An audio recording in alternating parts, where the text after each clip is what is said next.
Today we are on board the Sailfish boat's 360cc, and as you can see, I'm playing around with the joystick. Haven't really done this before, but it's amazing how this thing works. First time on this model for us specifically, so we look forward to taking it offshore, running it a little bit, putting it through the paces, sharing all that information we're learning with you, and just have a good time. So we're gonna walk through the boat like we always do, ask any questions that you guys want in the comments below. Let's get it.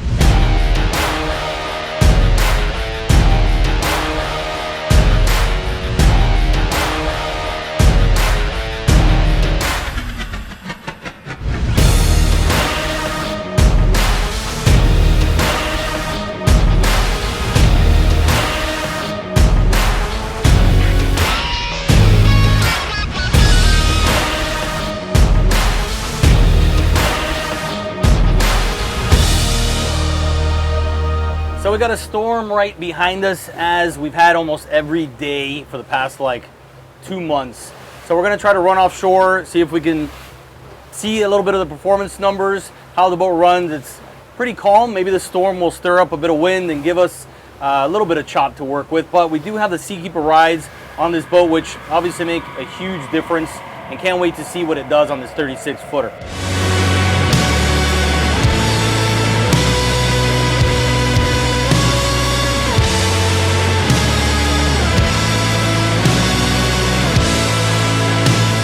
Steve is going to put the drone up in the air and get into neutral. We always like to see the characteristics of the boat as we're running it, and then we can always go back, and it's kind of like watching film as an NFL player. I always like to see what we're doing right, what we're doing wrong, what the boat's doing right, what it's doing wrong. And then once you get the feel for running the boat, for me at least, it's always interesting to see the video footage from the exterior of exactly what we're doing, and I can kind of put 2 and 2 together. So it's something I personally enjoy.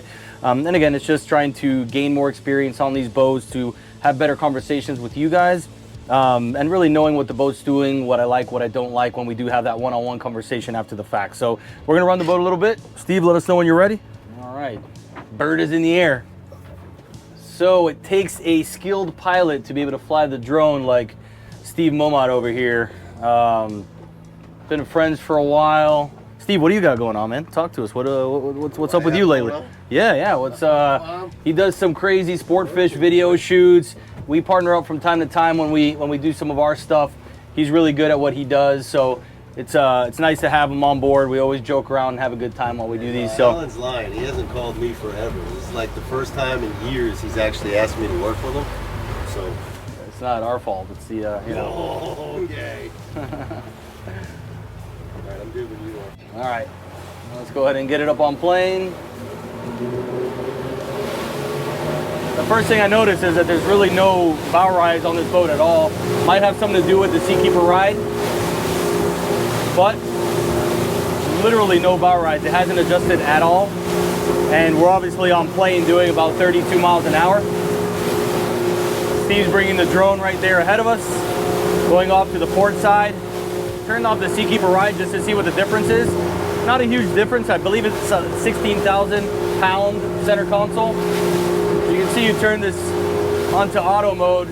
It's already working, and it just levels the boat out and does all the work for you. So it does make it quite a bit more comfortable. It is a calm day out here today. Gonna give it a little more juice. The triple 350s are a ton of power. Wow. Man. Woo.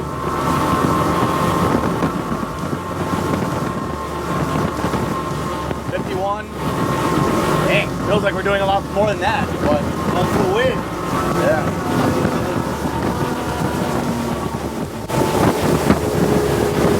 I'll tell you what, it's nice. Ever since we got on this thing or saw it in the morning, I really like the lines. I like the way it sits in the water.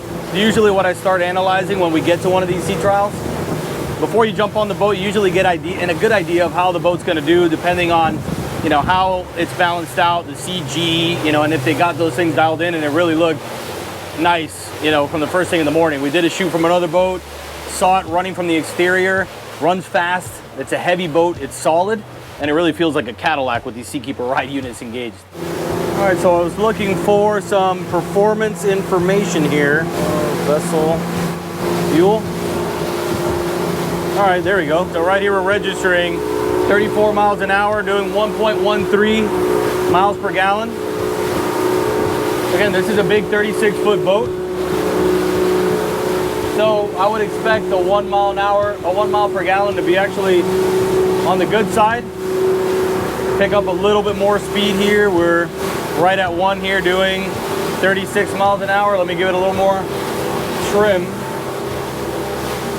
And it's cool, you can see the Seakeeper Ride working. So it basically doesn't allow the boat to lean in any direction. It basically turns it into a flying carpet.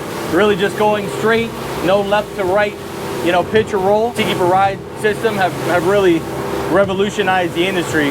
So here we're doing 38 miles an hour, and we're still over 1 mile per gallon, 1.05. So again, for a 16,000 pound, 36-foot center console with an 11.2 beam, it holds 400 gallons of fuel. Does quite well, staying over that 1 mile per gallon mark. Right turn. All right, we're doing this turn at 37 miles an hour. So I'm not holding back, I'm actually giving it more gas. Coming down on the speed a little bit, obviously because we're turning. But dang, pretty nice. No cavitation on the outboards. I have it trimmed down while I'm gonna make that turn just to get more prop in the water. Get a little bit of juice, try to chase down that drone. Oh yeah, 49 miles an hour, 51, Steve.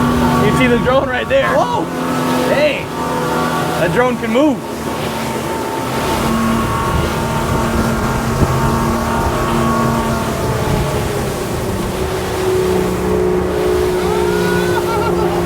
Must have been pretty sick right there. So again, I didn't expect this boat to be as nimble as it was, but did some tight turns there, gave it some gas. We did over 50 miles an hour for a second there.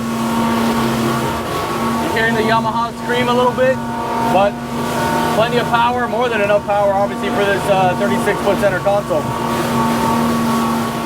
Comes out of the turn quick, jumps up, lays you back in your seat. So strong power by Yamaha with the 350s.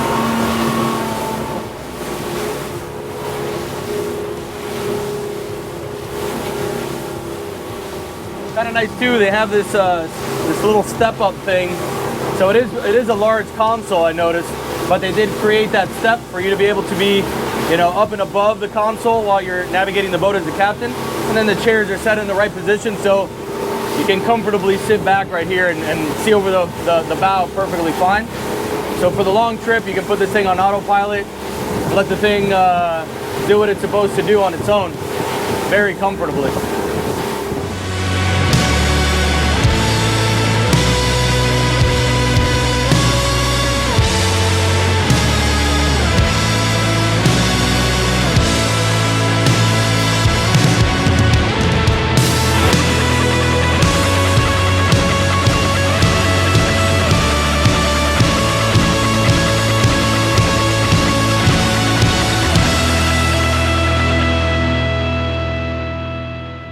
After running the 360 for a little bit, I mean, that's what I like to do, get a good feel of the boat. And although it's a short time period and it's not particularly rough today, you can get a good idea of what the boat's about. Seakeeper Ride makes a huge difference here, and the exterior footage that Steve was able to get really can show the ride attitude of this thing. So all the measurements and all that feel good. The seats feel like they're at the right height. This step, again, for me at my height, I'm not the tallest guy in the world. Without this step, I'd have a hard time with the console, but the way that they set it up like this is perfect. Gives you that higher vantage point, really feels like a commanding position on a 36-foot boat. The boat feels huge for a 36-footer, in my opinion. Holds 400 gallons of fuel, has an 11.2 beam, and is just like a husky 16,000 pound center console. So looking at the dash here, we have 3 Garmin MFDs. I think you can do the triples here. They have 12s and a 16 down the center. It's in an acrylic backing, flush mounted, which is really nice. The air conditioning vents right here are a game changer. It's been incredibly hot all day today.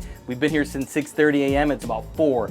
But we've enjoyed the whole thing. We actually did all this running here in this last minute just for fun for the most of it, just to be able to capture more content for Sailfish and to gain more experience on our own. But otherwise, you got an adjustable Edson wheel here, the joystick, which I am just now getting the hang of, and becoming a fan now that I've been playing with it for a little bit. You got your switch panel, otherwise right here, your control for your Seakeeper Ride. You have it here and on the MFD over on the starboard side. You got your Garmin VHF, some cup holders, you know, again, 3 helm chairs, which are adjustable. I can press a button and it slides this thing forward.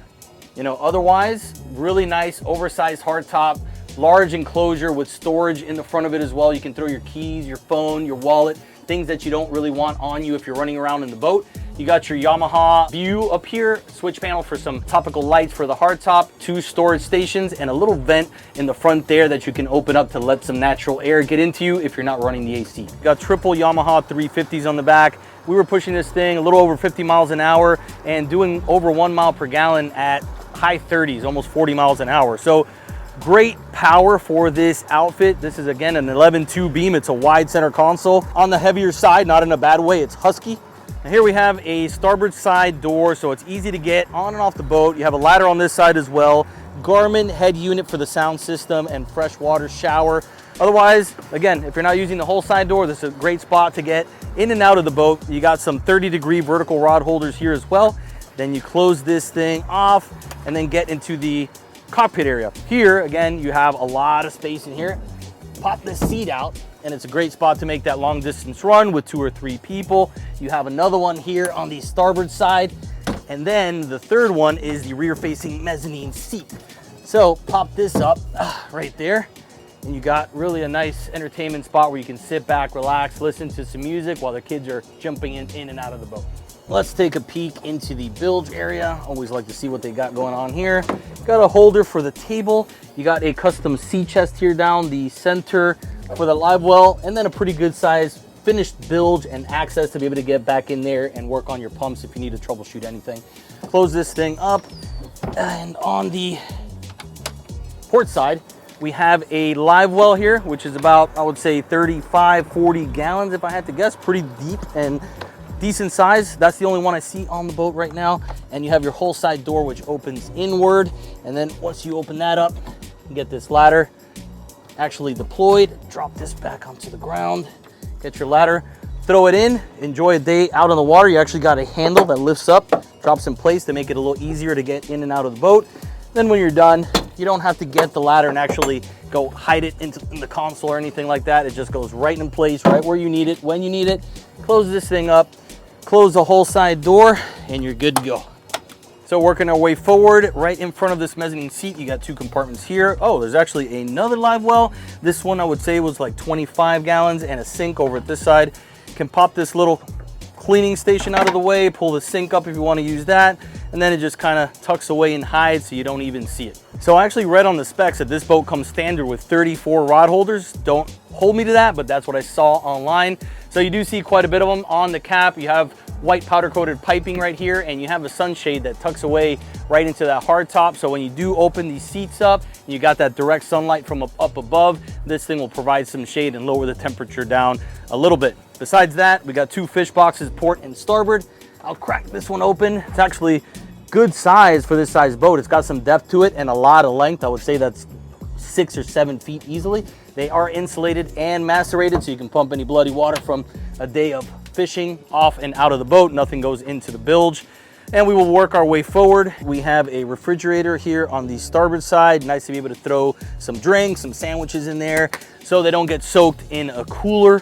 You have triple helm seats that are adjustable here. You can adjust the bolster, which is nice, which is one part of it, but you can also adjust them forward and backward. Also nice. On the port side, we do have 2 drawers for knives, pliers, things like that, and then you can throw cleaning materials. It's basically a drawer, whatever it is that you want to use. You got your bait well controls, your shade control right here, easily accessible from the area where you need it.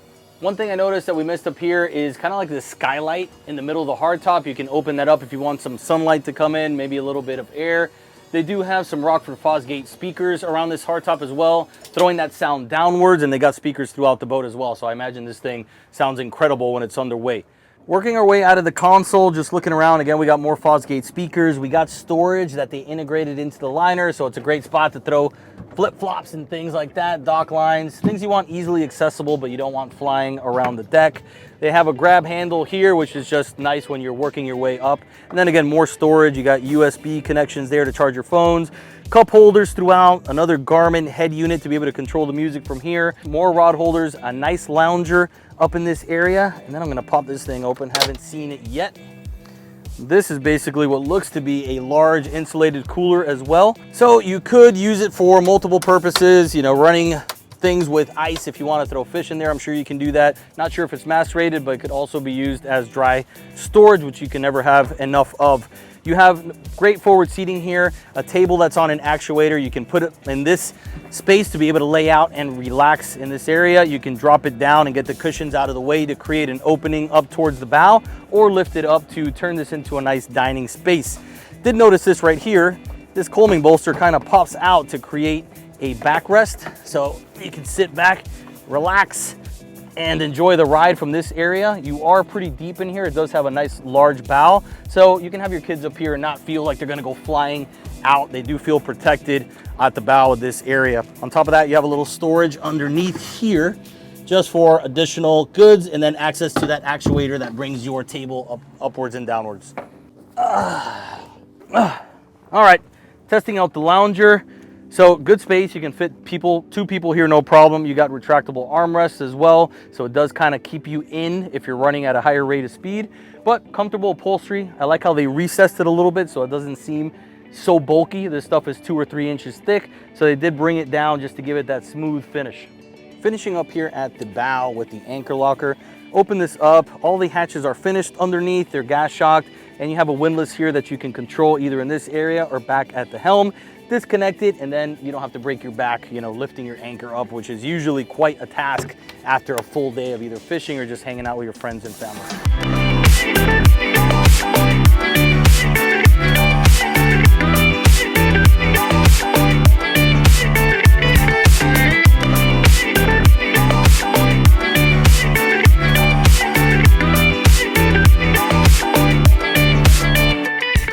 So there you have it. We just got back to the dock. That was our complete sea trial and walkthrough of the brand new Sailfish Boats 360 CC. So we've been dying to see this thing for quite some time, and you guys are gonna get the opportunity to see it too at one of the upcoming boat shows. But before then, we wanna know what you guys thought. Let us know in the comments below, ask your questions. We'll do what we can to get them answered, and if we can't, we'll pass you along to the professionals. So thank you as always for watching. My name is Alan Blanco with Center Consoles Only, and we'll see you again soon.